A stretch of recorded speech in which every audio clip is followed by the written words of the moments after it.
Belum juga setahun menjabat, Gibran Rakabuming Raka ini udah diusulkan untuk dimakzulkan.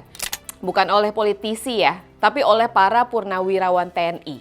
Ini bukan sekedar kritik biasa kawan inilah, melainkan manuver politik serius yang mulai dipanaskan dari belakang garis. Mendidih tuh, panas banget kan?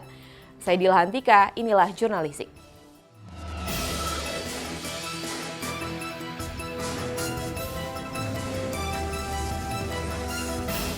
20 Oktober 2024 lalu, Gibran Rakabuming Raka resmi dilantik sebagai Wakil Presiden Indonesia termuda.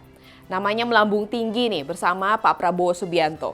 Namun baru beberapa bulan menjabat, sudah ada yang ingin menggugat legitimasinya. Di Senin 2 Juni 2025, surat berisi permohonan pemakzulan resmi masuk ke Dewan yang terhormat. Surat tersebut dikirim oleh Forum Purnawirawan TNI, bukan organisasi resmi negara ya, tapi isinya para jenderal, terus ada mantan petinggi militer yang punya jaringan kuat di dalam sistem tersebut. Mereka ini meminta DPR dan juga MPR untuk segera memproses pemakzulan Gibran. Berhubung isi suratnya panjang, ya jadi saya persingkat aja ya kawan inilah. Jadi inti dari suratnya itu adalah mereka tidak terima putusan MK nomor 90 tahun 2023 yang membuka jalan Gibran ikut Pilpres. Ya, mereka menyebut itu sebagai rekayasa konstitusi. Dan yang paling jadi pertanyaan, termasuk saya juga sih, kenapa putusan sepenting itu diteken oleh pamannya sendiri, Anwar Usman, yang waktu itu masih menjadi ketua MK. Ada yang tahu kenapa?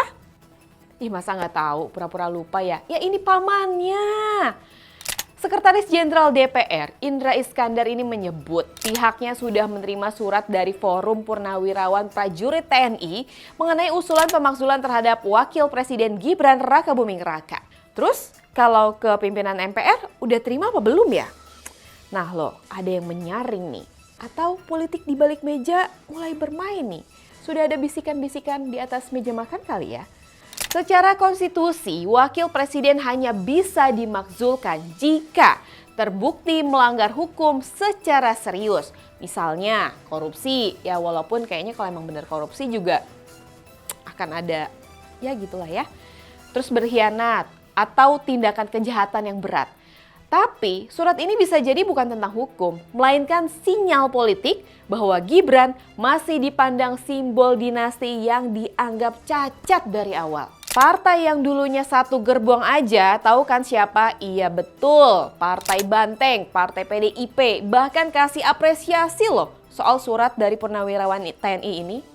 Ini PDIP gercep kan kasih apresiasi. Apa karena Bu Mega sudah mulai dekat ya sama Pak Prabowo? Kelihatan kan kemarin pas upacara peringatan Hari Pancasila? Apa jangan-jangan PDIP mau gabung kali ya jadi koalisi pemerintahan? Di era politik baru, penolakan gak selalu datang dari oposisi aja kawan inilah. Terkadang dari orang-orang di dalam lingkaran yang lama. Apakah ini akan berujung pada pemakzulan? Atau hanya gelombang awal yang akan diredam di balik layar? Saya Dilhantika, jangan lupa subscribe, like, komen, dan share channel YouTube inilah.com. Sampai jumpa di Jurnalistik selanjutnya. Wassalamualaikum warahmatullahi wabarakatuh.